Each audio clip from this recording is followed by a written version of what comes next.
Area focuses on reopening. Other states around the U.S. are getting hit hard by the coronavirus, including Florida, California, and Texas.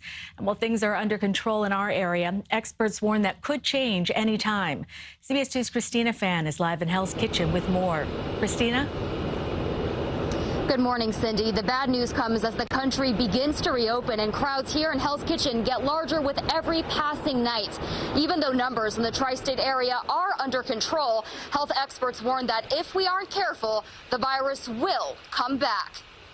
In its first briefing since late April, the White House task force announced a surge in COVID-19 cases involving those under the age of 40. It's a paradigm shift because we're dealing with young people who are going to be asymptomatic. But the latest news not stopping the flow of food from being delivered to young people taking in outdoor dining. Burger medium well? In Hoboken, where at least 5 new coronavirus cases were reported this week, we saw millennials enjoying their meals getting in there and drinks with few concerns. It's safe enough to not wear a mask? It's not.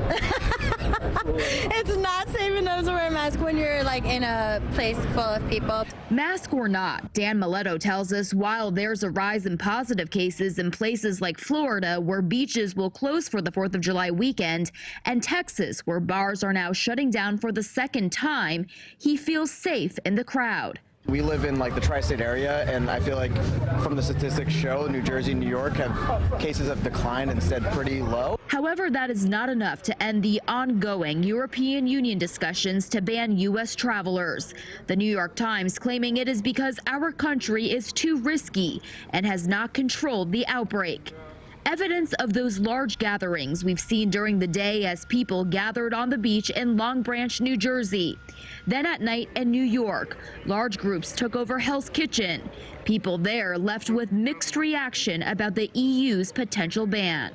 If that is the reason, then yes. But on the same token, again, we're talking about safety. Does that bother you? Yeah, it does bother me a lot. I mean, I was supposed to go on 5 different trips. Meantime, infectious disease specialist Dr. Anthony Fauci is reminding young adults relishing in life during the pandemic to remember they are not immune from infecting other groups.